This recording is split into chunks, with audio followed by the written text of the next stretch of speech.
Kasus pembunuhan Mona Fandey adalah salah satu kasus kriminal paling terkenal di Malaysia. Mona Fandey adalah seorang wanita asli Malaysia yang memiliki nama asli Masnah Ismail, lahir pada tahun 1956 di Kluang, Johor, Malaysia. Mona Fandey adalah seorang penyanyi terkenal dan dukun di Malaysia, karena klaimnya akan kemampuannya dalam ilmu mistik dan pengobatan alternatif. Namun, kemudian dia terlibat dalam kegiatan kejahatan yang mengakibatkan dirinya dihukum mati.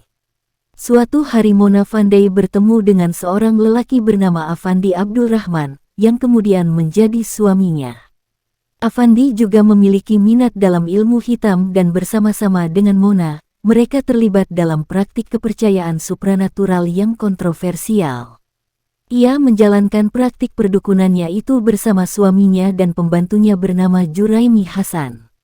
Suatu ketika, seorang pria bernama Maslan Idris, seorang politikus lokal atau anggota parlemen, mendengar tentang reputasi Mona Fandey dan meminta bantuan dari pasangan tersebut untuk berjaya di dunia politiknya.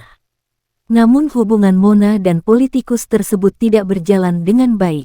Sampai pada suatu hari di tanggal 18 Juli tahun 1993, Mona Fandey, suaminya Afandi Abdul Rahman, dan pembantunya Juraimi Hasan mengunjungi rumah Maslan Idris di Pahang, Malaysia. Mereka berpura-pura akan membantu Maslan dengan ritual dan praktik ilmu hitam untuk mengatasi masalahnya. Namun, sesampai di rumah Maslan, mereka mengalami pertengkaran hebat.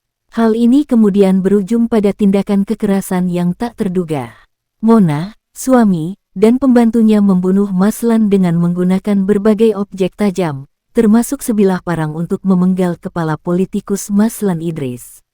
Alasan mengapa Maslan Idris dibunuh oleh Mona Fandey dan dua rekannya tidak secara pasti diketahui, dan motif pasti dari pembunuhan ini masih menjadi spekulasi.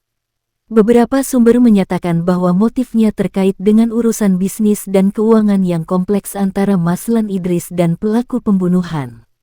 Lainnya berpendapat bahwa ada keterlibatan unsur mistik dan supranatural dalam tindakan kejahatan ini, terkait dengan klaim Mona Fandey sebagai seorang dukun. Setelah pembunuhan, Mona Fandey dan kedua rekannya berusaha menyembunyikan jejak kejahatan mereka.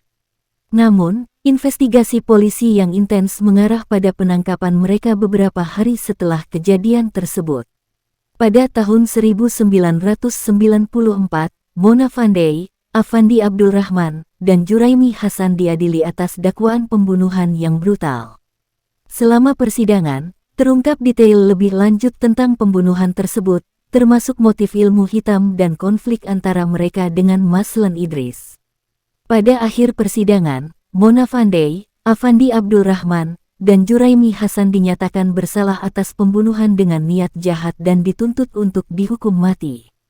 Pada tahun 2001, Mona Fandey, Afandi Abdul Rahman, dan Juraimi Hasan dihukum mati melalui hukuman gantung. Eksekusi ini dilakukan sebagai hukuman atas kejahatan yang dilakukan terhadap Maslan Idris. Kasus Mona Fandey telah meninggalkan dampak besar pada masyarakat Malaysia. Kejahatan yang melibatkan praktik mistik dan ilmu hitam ini menimbulkan kontroversi dan kehebohan di media. Kasus ini juga menggambarkan bahaya dari penyalahgunaan kepercayaan supranatural dan praktik ilmu hitam. Sejak eksekusi Mona Fandey, kasus ini tetap menjadi perbincangan dan menjadi salah satu contoh kasus yang paling diingat dalam sejarah kriminal Malaysia.